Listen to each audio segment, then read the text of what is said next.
क्या एक देश पूरी तरह से ख़त्म हो सकता है?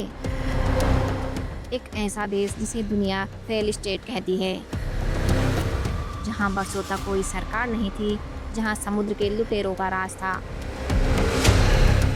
और जहां भूख और जंग ने करोड़ों जिंदगियां तबाह कर दी। जी हाँ, हम बात कर रहे हैं हॉर्न ऑफ अफ्रीका कहे जाने वाले देश सोमालिया की। लेकिन क्या सोमालिया सिर्फ समुद्री डकैती और आतंकवाद का नाम है, या इसके पीछे कोई गहरी साजिश और भू राजनीति छिपी है? आज के इस वीडियो में हम सोमालिया के गौरवशाली इतिहास से लेकर उसके सबसे काले दौर तक का सफर तय करेंगे।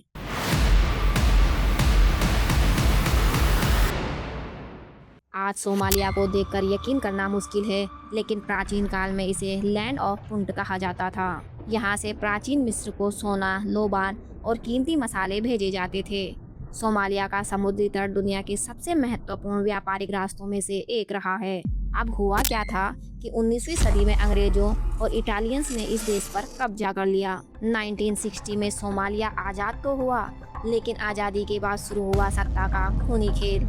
1969 में मेजर जनरल मोहम्मद सियाद बारे ने सत्ता संभाली। शुरुआत में विकास हुआ, लेकिन धीरे धीरे उनकी तानाशाही ने देश को गृह युद्ध की आग में झोंक दिया। 1991 में जब सियाद बारे की सरकार गिरी, तो सोमालिया में कोई राष्ट्रपति नहीं बचा। देश अलग अलग कबीलों और वारलॉर्ड्स के बीच बंट गया। सड़कों पर टैंक और हाथों में AK-47 आम बात हो गई। 1993 में अमेरिका ने मानवीय मदद के लिए अपनी सेना भेजी, लेकिन मोगादिशु की गलियों में जो हुआ उसने पूरी दुनिया को दहला दिया। अमेरिकी हेलीकॉप्टर मार गिराए गए और UN की सेना को पीछे हटना पड़ा।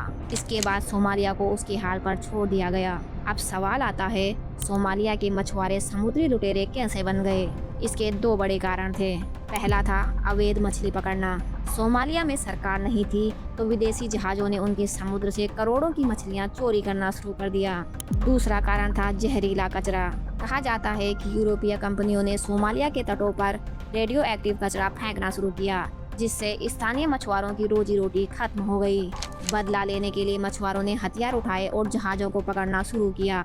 देखते ही देखते यह $1 अरबों का बिजनेस बन गया। जहां एक तरफ कबीलों की जंग थी, वहीं दूसरी तरफ अल शबाब जैसे कट्टरपंथी संगठनों का उदय हुआ। इसने देश में डर का माहौल पैदा कर दिया।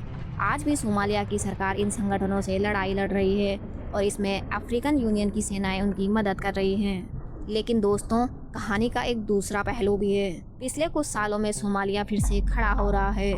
मोगादिशु में नई इमारतें बन रही हैं, लोग विदेशों से वापस लौट रहे हैं। सोमालिया के पास अफ्रीका का सबसे लंबा तट है और माना जाता है कि यहाँ तेल और गैस के बड़े भंडार छिपे हैं। आज भी सोमालिया दुनिया के कई देशों को ऊंट और भेड़ निर्यात करता है। तो दोस्तों, सोमालिया की कहानी हमें सिखाती है कि शांति कितनी कीमती है। एक खूबसूरत और समृद्ध इतिहास वाला देश गलत राजनीति और गृह युद्ध की वजह से दशकों पीछे चला गया, मगर सोमालिया के लोगों का जज्बा आज भी कायम है। आपको क्या लगता है, क्या सोमालिया कभी अपना पुराना गौरव वापस पा पाएगा? अपनी राय कमेंट बॉक्स में जरूर बताएं। अगर वीडियो पसंद आया हो तो इसे लाइक करें और चैनल को सब्सक्राइब करना ना भूलें।